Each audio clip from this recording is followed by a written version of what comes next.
बच्चों, मैं आपको यहाँ पर आज यूज़ ऑफ देयर बता रहा हूँ कि बहुत से बच्चे यूज़ का प्रयोग नहीं करते। मेरी इस वीडियो को आप छोटी वीडियो ना समझें। मैंने कोशिश की है कि छोटा बम और बड़ा धमाका देने की। मैं आपको इसमें पूरा लॉजिक समझाऊंगा कि देयर का प्रयोग कैसे होता है, क्यों होता है। देखिए, मैं कुछ बातें समझा रहा हूँ कि देयर का प्रयोग कहाँ करते हैं। मैं हिंदी में लिख रहा हूँ ताकि आपको समझ में आ जाए। देयर का प्रयोग हम वहाँ करते हैं जब किसी भी काम का होना या ना होना पाया जाए। कोई तो बताओ। तो बच्चों, मैं आपको बताना चाह रहा था, जब किसी काम का होना या ना होना पाया जाए वहाँ हम देयर का प्रयोग करते हैं। देयर का THERE, देयर माने बताऊंगा अभी। देयर का प्रयोग करते हैं। देखिए बच्चों, देयर के साथ ऑलवेज आपको किसका प्रयोग करना है? इज का, एम का, इज का और आर का, वाज का और वर का, विल का और शैल का। मैंने बहुत आसान शब्दों में आपको समझाने की कोशिश करी है। पूरी स्पीकिंग इस पे डिपेंड होती है और बच्चे जजमेंट नहीं कर पाते देयर का प्रयोग कहाँ होता है। तो मैं आपको फिर समझा रहा हूँ, जब किसी काम का होना ना होना पाया जाता है वहाँ पर हम देयर का प्रयोग करते हैं। देखिए बच्चों, यहाँ पर एक बात और बता दूँ मैं आपको।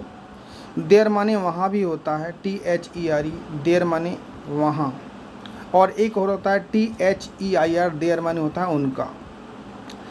ये मैं बाद में बताऊंगा, पहले आपको यहाँ सिखा रहा हूँ देयर का प्रयोग कहाँ करते हैं। देयर का अपना कोई इम्पोर्टेंस नहीं होता। मतलब कहने का मतलब है, हम देयर का प्रयोग तो करते हैं मगर देयर का अपना कोई यूज़ नहीं होता, मतलब अपनी इम्पोर्टेंस खो देता है। देखिए, मैं आपको एग्जांपल देता हूँ कि सपोज़ किसी फैमिली में किसी दो बच्चों की शादी होती है और वो दो बच्चे अपने माता पिता का आशीर्वाद लेते हैं, माता और पिता का आशीर्वाद लेते हैं, लेकिन एक उनका दादा भी होता है।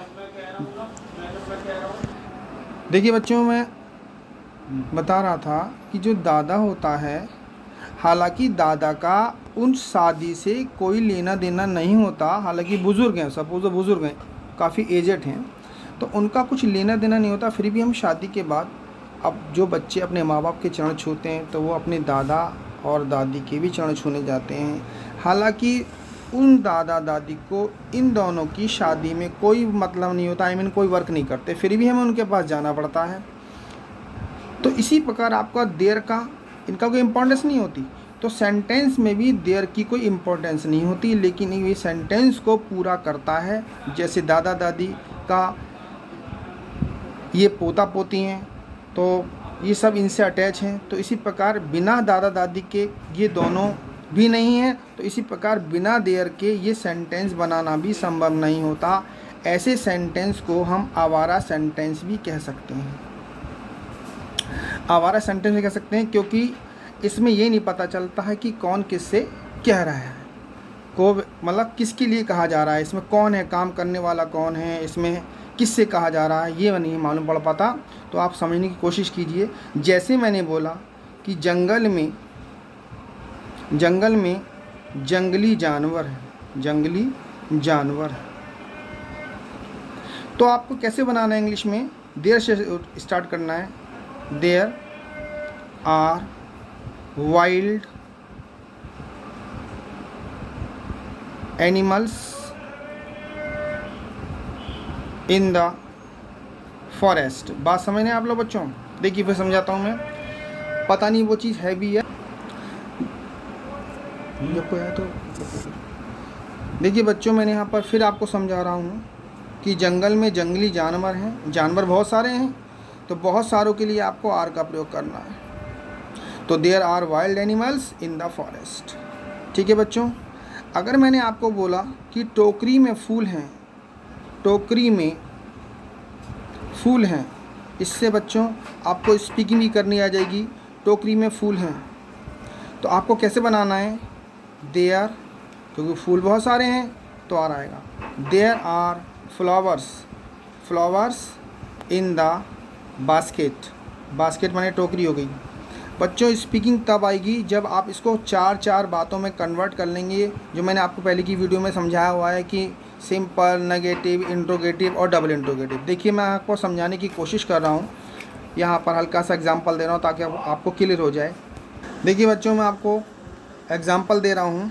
मैंने बोला, आपको एग्जांपल दिया कि गिलास में पानी है, गिलास में पानी है, तो मैं से बनाऊंगा there is water in the glass.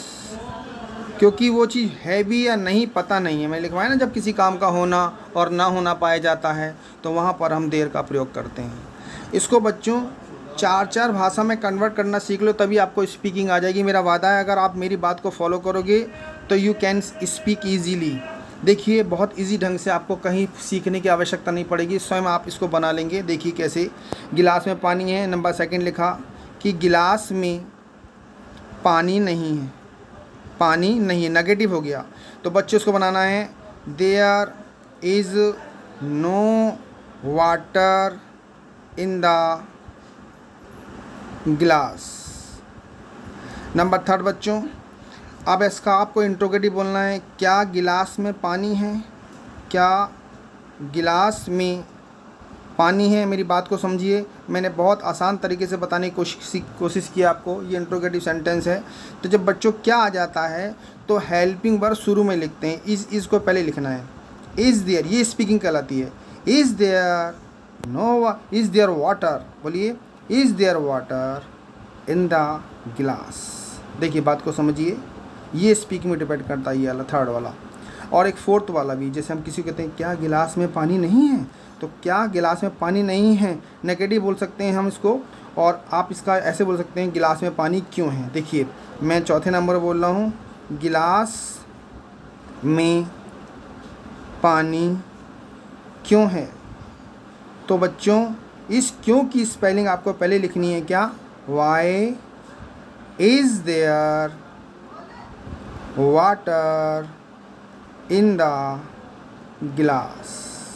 और बच्चों मैंने इससे पहले की वीडियो में बताया है, जब बीच में THE बोलते हैं या दा का बोलते हैं, मैंने सिखा रखा है, बीच में कभी भी आएगा तो ऑलवेज दा का प्रयोग करेंगे, ठीक है। Why is there water in the glass, और आपका इंट्रोगेटिव हो गया। देखिए बच्चों ये पूरी कन्वर्सेशन इस पे डिपेंड करती है। फिर से मैं आपको समझा रहा हूँ, देयर का प्रयोग कहाँ करते हैं। देयर का प्रयोग वहाँ करते हैं जब किसी काम का होना या ना होना पाया जाता है, वहाँ पर करते हैं। इसका अपनी कोई इम्पोर्टेंस नहीं होती है, बट ये क्या करता है, सेंटेंस को कंप्लीट कर देता है और अपनी इम्पोर्टेंस को खो देता है।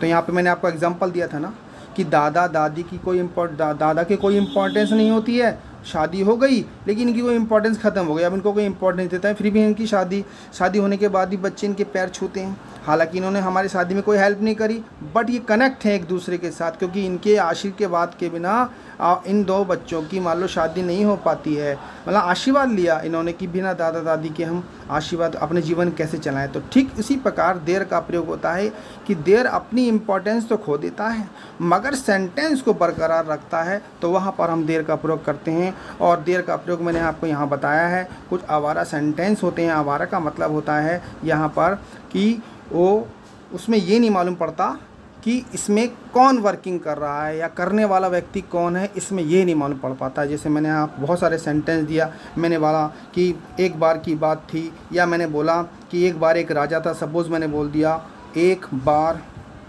एक राजा था, पता नहीं था भी या नहीं था, तो कैसे वंस भी बोलते हैं बच्चे, बहुत से बच्चे, once there was a king.